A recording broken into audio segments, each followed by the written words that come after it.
امریکا به دستور دونالد ترامپ رئیس جمهور آن کشور در یک اقدام رئیس جمهور ونزوئلا نیکولاس مادورو را دستگیر کرده و بالاخره در یک هواپیمای آمریکایی به نیویورک انتقال داد. واکنش های جهانی این اقدام علیه ایالات متحده آمریکا داشت و این که این اقدام آمریکا به هدف چی بود، تا حد زیاد عوامل آن چی بود و تاثیرات منفی آن روی روابط جهانی و همچنان به خصوص اعتبار آمریکا در جامعه جهانی و همچنان در روابط بین الملل چی خواهد بود؟ پرسش هایی است که می‌خواهیم در این برنامه به آن بپردازیم. سلام، من محمد نسیم استانکزی هستم. در این برنامه انعکاس روی همین موضوعات با استاد دانشگاه آقای سید ضیا حسینی صحبت داریم و میخوایم در این مورد همراهشان بیشتر صحبت داشته باشیم. آقای حسینی سلام، وقت شما بخیر. بسیار زیاد تشکر فرصت گذاشتین و در برنامه اشتراک دارید. تشکر، سلامت باشید. آقای حسینی، از همین جا اگر آغاز کنیم، اقدام اخیر امریکا علیه رئیس جمهور ونزوئلا آقای نیکولاس مادورو چگونه یک اقدام بود و به اساس قوانین بین الملل یک اقدام حقوقی بود؟ آیا آمریکا حق از این چنین کار داشت؟ ببینین، بر اساس کنوانسیون ها و قوانین عمومی بین الملل اقدام خردمندانه ترامپ عملا از دید حقوقی محکوم است. ببینید چرا؟ در قوانین بین المللی عرف مشخص در جهت اقدام به چنین اعمال توسط کشورها واضح و روشن است. زمانی که مکانیزم حقوقی وجود داره، تعریف ها مشخصه و زمانی می خلاف نرم و موازین حقوقی بین الملل اقدام میکنید، چنین اقدامی عملا در بعد حقوقی تحت عنوان اعمال تجاوزکارانه بر حاکمیت ملی کشور قلمداد میشه. ببینید در قوانین بین المللی عملا تصریح کرده زمانی که در دو حالت کشورها میتونه چنین اقدامی را انجام بده، عملا مستقیم شه، وارد کشور شوه یا حمله نظامی بکنه. این دو حالت کدام دو حالت؟ حالت اولی است که بالاخره شورای امنیت تصویب میکنه، برش رای میده، چیزی که در بعضی از کشورها ما شاهد بودیم با تصویب شورای امنیت عملا وارد شد. نمونه‌های بارش در دنیا وجود داره. اما یک موضوع دیگه، موضوع اقدام پیشگیرانه بوده. اقدام پیشگیرانه زمانی است که کشور 100% حس میکنه که اگر من اقدامی نکنم، اقدامی بر علیه وجود یک کشور صورت میگیره و حالت مشروعیتی از دید قوانین بین المللی وجود داره. اما چیزی که ترامپ ادعا میکنه، میگه بحث کارتل های مواد مخدره، بله میتونه ادعای یا بالاخره یک بحث حقوقی را باز بکنه، نه اینکه زمینه مداخلات نظامی سرنگونی یک نظام منتخب را در کشور به بار بیاره. خب چیزی که در لابلای مباحث حقوقی وجود داره، این عملا عمل غیر توجیه پذیر از لحاظ قوانین بین المللی هست و این تحت عنوان عمل تجاوزکارانه به حاکمیت ملی یک کشور قلمداد میشه و نوع تجاوز آشکار در قلمرو یک مرز و بوم عملا یاد میشه. بله آقای حسینی، این که آمریکا به حقوق بین الملل و به مرزهای حقوقی پابند نبوده و نه توجهی به آن کرده، به نظر شما چی تأثیری بر منطقه خواهد داشت این گونه اقدامات؟ هدفم از مخالفان امریکاست، اونا را چقدر بیدار خواهد کردن علیه امریکا؟ خب ببینین، چیزی که ما را یعنی در نهایت به یک جنبندی واضح در قبال رخداد ایالات متحده آمریکا در مباحث بین المللی میرسانه است که نگاه قلدر معاونانه ترامپ عملا مباحث تحت عنوان دیپلماسی، گفتگو، تفاهم، یعنی پابند بودن به اساس و اصول بین المللی، سازمان ملل متحد، نهادهای بین المللی عملا رنگ باخته. زمانی که چنین چیزی وجود داشته باشه، نگاه به کشورها تسریع میشه ای که در صدد به خاطر حفظ بقا، موجودیت، تمامیت ارضی توانمند شود. کشورها روا می‌داره به سوی تسلیحاتی شدن، به سوی رقابت‌های تسلیحاتی، به سوی یک گرایشی که از وجهه آرام نظام بین الملل خدشه دار کرده به سوی یک نگاه تند روگرایانه که میتونه جهان را در یک ورطه شکست بر اساس مباحث اخلاقی، مباحث قانونی عملا سوق بده و نگرانی هایی که میتونه برای کشورها به بار بیاره. ببینید بحث ایالات متحده آمریکا و ترامپ بحث آزادی بخشی و آزادی آوردن برای ملت ها نیست. ونزوئلا ثابت ساخت، کشورهای دیگه عدیده دنیا که این نیت را عملا تعقیب میکنه باید واضح شده باشه برای کشورها، برای مردم، افکار عامه که ترامپ به خاطر آزادی و آبادی و کشور چون این کار نمیکنه. خب شعار مثال بارز و مصداقی که صحبت بکنیم و ترامپ عملا از مخالفین مادرو حمایت میکرد. بعد از این رخدادی که انجام داده عملا او بحث را رد کرده، گفته ما خود ایالات متحده آمریکا خود رهبری میکنه ونزوئلا را و در کنار رهبری حکومت گذار که یک موضوع مبهم مجهول است که آیا افکار عامه در ونزوئلا میپذیره یا نمیپذیره، بحث آوردن شرکت های عظیم آمریکا در قسمت سرمایه‌گذاری نفت ونزوئلا را آمنه برملا میسازه. خب پس چیست؟ منافع مقدمی بر منافع شخصی و کشوری خودش یقینا ارجحیت داره، ارزنده تر است از منافع کشورهایی که یا مردم او کشور که در صدد ایجاد یک فضای باز آزادی است، دموکراسی است یا سایر مسائلی که عملا شعار میده ولی در عمل میبینیم چیزی خلاف آنچه که شعار داده عملا در میدان نبرد و عمل ثابت شده. پس به این منوال کشورها بیشتر به خود اتکایی تکیه میکنه، در قسمت تقویت زیرساخت‌های نظامی تکیه میکنه، اطلاعات و تبادلات و بالاخره پیمان‌های استراتژیک را تلاش میکنه با مخالفین ایالات متحده آمریکا یا کشورهایی که در منطقه تاثیرگذار مثل چین، روسیه بیشتر وجهه و یک بلوک دیگر را تقویت میکنه، آنچه که آمریکا در تلاش یک جانبه گرایانی و ایجاد تک قطب قدرت در دنیا هست به یک نحوی تلاش میشه کشورها وادار شود به سوی فاز دیگه قدرت یا ساختن یک قطب جدید قدرت که بتونه آمریکا را در چنین مواجهه بالاخره به بحران بکشه، به چالش بکشونه و دست آمریکا را بر همه مسائل و رخدادهای بین‌المللی باز نمانه. بله آقای حسینی، وقتی مکانیزم حقوقی وجود داره، وقتی شورای امنیت وجود داره و امریکا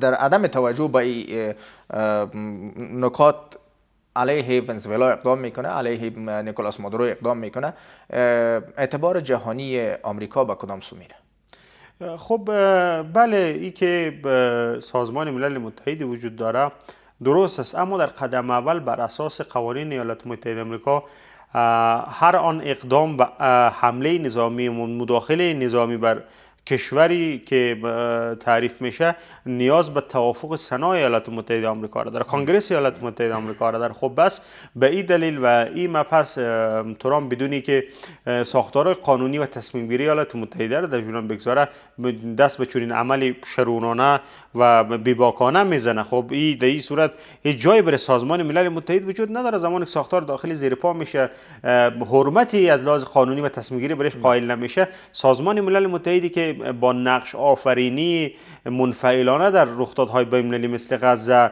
لبنان، سوریه و سایر کشورها، ایران حتی، خب جایگاهی برای سازمان ملل متحد عملا در افکار عامه وجود نداره و بنابر این افت جایگاهی که برای سازمان ملل به بار آورده و اقدامات اخیر ترامپ، یعنی در نهایت امو آخرین میخی به ساختار سازمان ملل متحد کوبید که در تصمیم گیری ها و اقدامات بین‌المللی هیچ ملاک و جایگاهی را در این مباحث بازی کردن نمی‌کند. حالا شورای امنیت چقدر صلاحیت دارد، چقدر میتواند علیه ترامپ اقدام کنه؟ خب ما شاهد بودیم بر اساس ساختار سازمان ملل متحد که 5 کشور تصمیم گیرنده نهایی هست، به هر تصمیمی که به ضرر ایالات متحده آمریکا باشه یقینا ویتو میشه. خب اینجاست که آمریکا از صلاحیت و اختیار خاص خود استفاده میکنه و هیچ عمل یا بالاخره رخداد یا بالاخره یا یک بحث اساسی که بر ضرر ایالات متحده در قسمت محکوم سازی چون این اقداماتی باشه از شورای امنیت پاس نمیشه و به ضرر آمریکا تمام نمیشه. خب آقای حسینی، یکی از دلایل اقدام امریکا علیه ونزوئلا یا نیکولاس مادورو منابع طبیعی ونزوئلا گفته میشه، به ویژه نفت ونزوئلا. فکر میکنین که دسترسی آمریکایی ها به نفت ونزوئلا اقتصاد آمریکا را تغییر خواهد داد؟ بله، ایالات متحده آمریکا ببینید بعد از نزدیکای ختم سال 2025 استراتژی ملی آمریکا زمانی که رونمایی میشه تاکید ایالات متحده آمریکا برچیدن از خاورمیانه و به صورت سمت جنوب آمریکا و آمریکای لاتین عملاً اهمیت مسئله نفت را برملا میسازه. ببینین حضور نزدیک به 20 ساله در 20 چند ساله در عراق، سوریه یا افغانستان یقینا هژمونی ایالات متحده آمریکا را در قسمت استفاده ابزاری از معادن و زیرساخت‌ها و سایر مسائل عملاً به چالش کشید. آمریکا دیگر نه لازم میدونه و توانمندی لازم برش مانده که در منطقه حضور پیدا بکنه، در عراق، سوریه حفظ بکنه. پس آسان ترین راه و نزدیک ترین راه به خاطر تأمین انرژی ایالات متحده آمریکا دستیابی به یک انرژی مداوم، تسخیر و غارت نمودن داشته های یک کشور بیرونی یک کشور دیگر هست که مثل ونزوئلا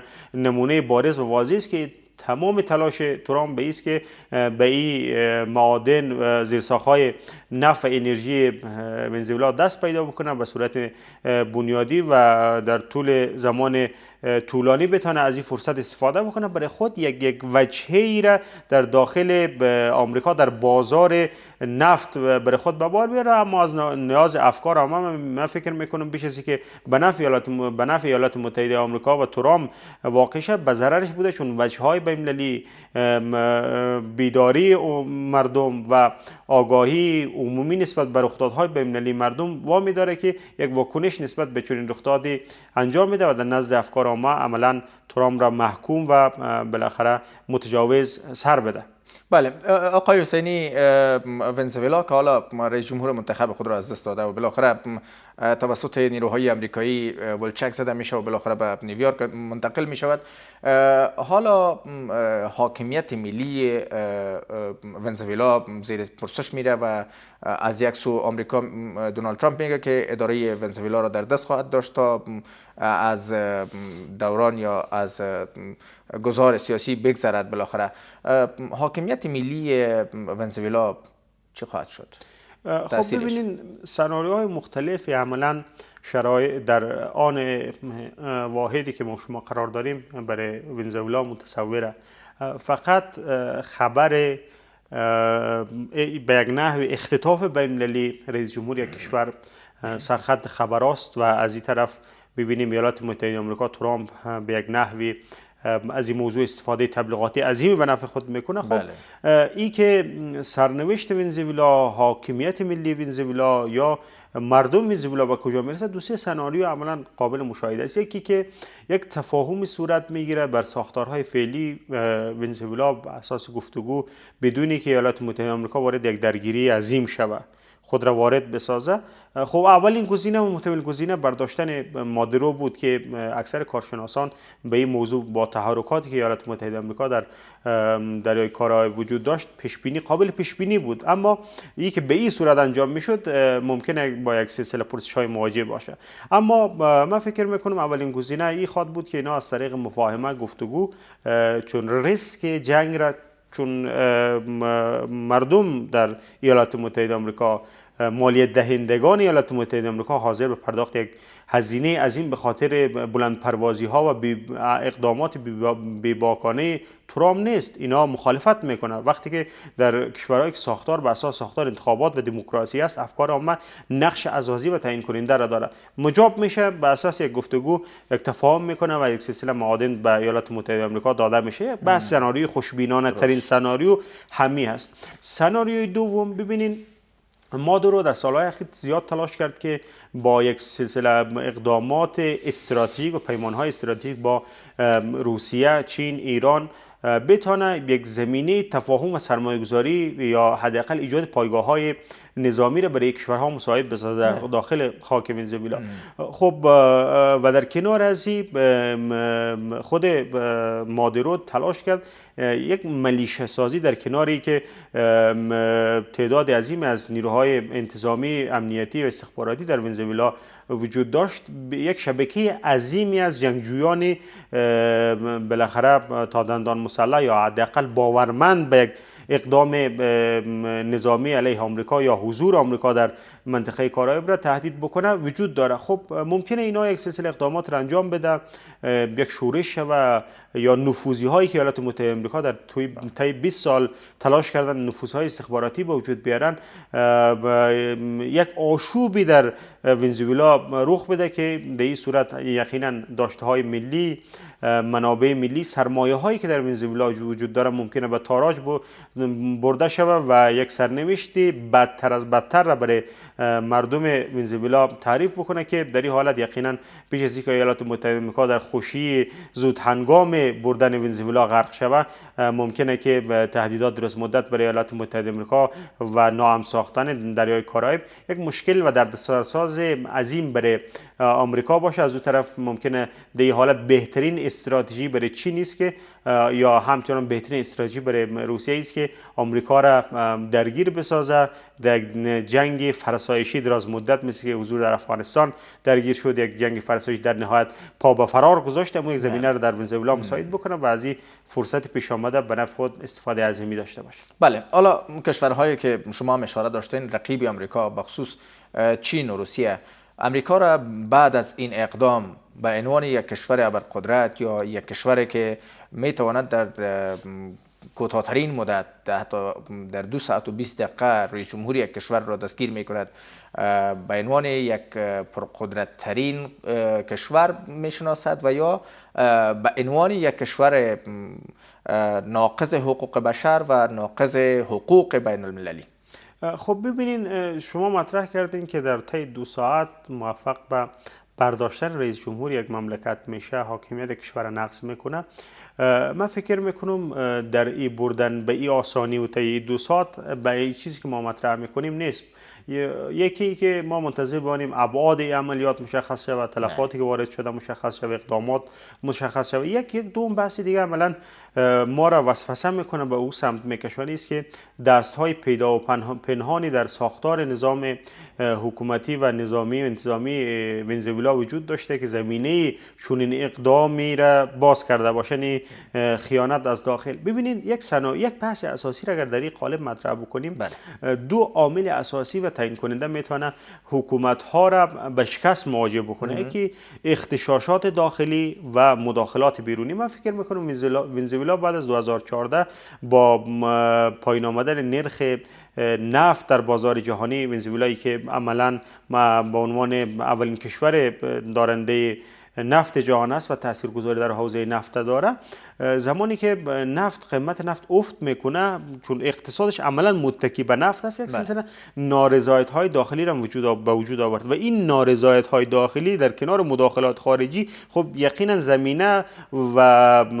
زمینه چون این عملیات 2 ساعته را مساعد ساخت. خب یک نگاه چی است. ولی آنچه که شما مطرح کردین بحث کشورهای تاثیرگذار در جهان مثل روسیه و چین چه اقدامی را در قبال انجام میده و چه پیامدها و گفتگوهای در این قالب پیوند میکنه. ببین، 2 موضوع رو میتونیم اگر بدبینانه نگاه بکنیم. یکی اینکه ممکنه نماینده ویژه ترام ویتکاف آمده باشه با ترام با پوتین یک تفاهم نامه انجام داده باشه، یک تفاهمی ضمنی صورت گرفته باشه. آقا همون رقم که شما تعریف میکنه اوکراین ممکنه حوزه استحفاظی شما باشه، حیات خلوت شما باشه، خب شما میفهمه کار شما، اما در قبال ونزوئلا حیات خلوت ایالات متحده آمریکا شما بگذارید ما تصمیم بگیریم. خب این یک حالتی است. اما از سوی دیگر یک موضوع اساسی دیگر میتونه باز بکنه که یک جرأت داد برای سایر ابرقدرت‌ها، سایر قدرت‌های بزرگ در منطقه عین عملی که ترامپ انجام داد اونا انجام بده. خب چه باک است که شی جین پینگ به عین این اقدام را در تایوان انجام بده. رئیس جمهور اراکین قدرت را، ژنرال‌ها و منصوبین نظامی را یک شبه بالاخره برو باید حکومت را ساقط بکنه و همچنین که چون این چیزی که اقدام کرده ایالات متحده آمریکا بر مبنای اقدام ایالات متحده آمریکا این کارو بکنه، یا همچنین فرصت برای روسیه داده باشه روسیه این کارو بیا به اوکراین با زلنسکی بکنه یا با مسئولین درجه یک امنیتی در ساختار قدرت بکنه، همین کارو بکنه. لااقل اگر نرو وای ترور بکنه.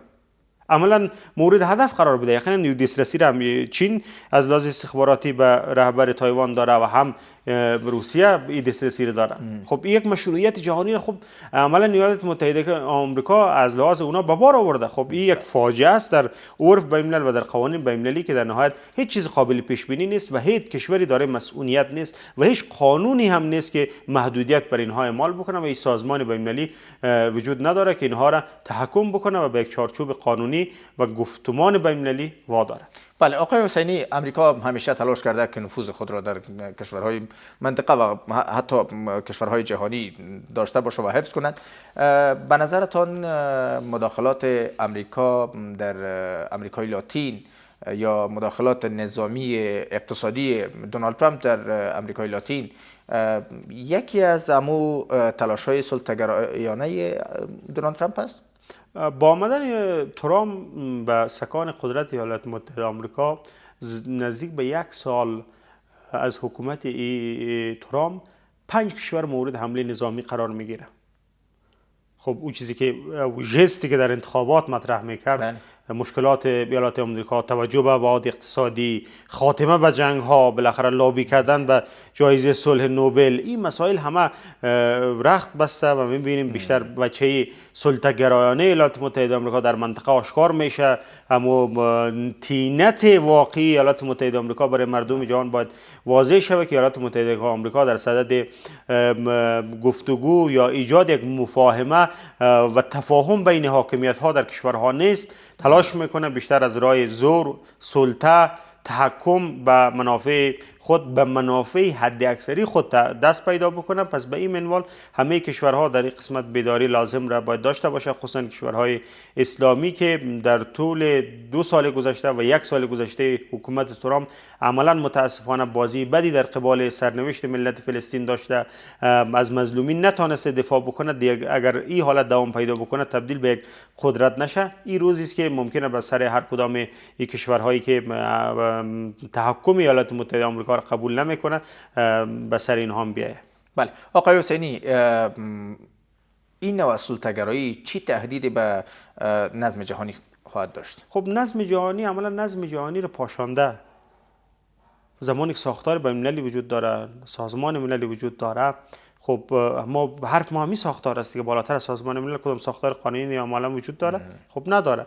پس زمانی که و سازمان ملل، تعریف سازمان ملل به اساس نظم‌دهی به ساختار بین‌المللی است. خب زمانی که هیچ باکی از این صورت نمیگیره، هیچ باکی از سازمان ملل وجود نداره، هیچ ترسی نیست، در پی هیچ محکومیت کشورهای متخاصم بر نمیآید، من فکر میکنم عملا ما در یک بی‌نظمی مطلق قرار داریم که آینده جهان به کدام سمت کشانده میشه، از سایر کشورها چه اقداماتی را در فازهای مختلف انجام میده دیده شه. اما فعلا ما و شما در یک حالت بی‌نظمی مطلقی است که ابرقدرت ها تعریف میکنه، تبیین میکنه، آنچه خودشان لازم میدانه را جابجا میکنه. خب یک حالتی بدی است که یقینا به ضرر کشورهایی که ضعیفتر هستند، در محوریت های قدرت های عظیم قرار نداره، ممکنه بیشترین ضرر او ملت ها و او کشورها از این مسیر و ساختار بی‌نظمی بین الملل ببره.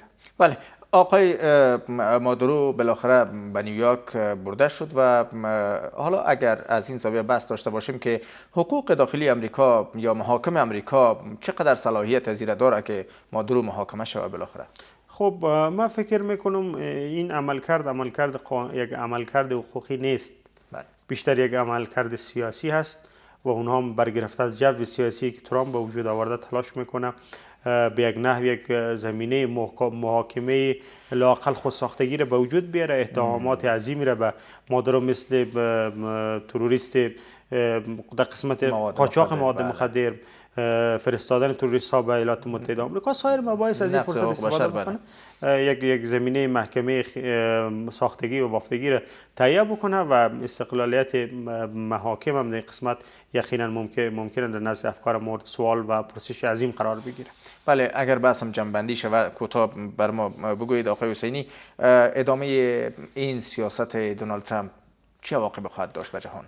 خب عواقب نهایت دردناکی را برای جهان میتونه داشته باشه، پیامی را برای جهان مخابره بکنه که یا تمکین یا بالاخره شکست و تبدیل حکومت ها و بی‌نظمی در منطقه، چیزی است که ترامپ میخواد و همین نگاه قلدرگرایانه را ترویج بکنه. اما ما به این باور رسیدیم که ممکنه کشورهای وجود داشته باشه، ملت‌های آگاه و آشنا با تفکرات ایالات متحده آمریکا، اقدامات یک جانبه‌گرایی و ایجاد بی‌ثباتی در منطقه آشنا باشه و اینها در مقابل چنین پلان‌های شوم دشمن وسیله نشه و ابزار نشه و از حاکمیت‌های ملی خود دفاع بکنم، از حاکمیت‌های مشروع خود دفاع بکنه در صدد ایجاد تولید و دستیابی به ابزارهای نوینی که میتونه مانع اقدام ایالات متحده آمریکا در منطقه و در جهان شود، یعنی به خود اکتفایی در ابعاد مختلف سیاسی، نظامی، علمی دست پیدا بکنه تا سرنوشتشان مثل مادرو و امثال مادرو نشه و تا اتحاد، همدلی و همبستگی در یک مملکت و مرزبون وجود نداشته باشه. این دشمن است که از این فرصت استفاده میکنه در صدد بربادی وجهه ملی، اعتبار ملی یک کشور خواهد بود. آقای سید ضیا حسینی، استاد دانشگاه، بسیار زیاد تشکر از حضورتان و ای که در مورد این موضوع امروز ما بحث داشتین. تشکر. بخیر و سلامت باشید. بینندگان عزیز، از شما نیز سپاسگزارم. تا برنامه بعد، خدا نگهدار.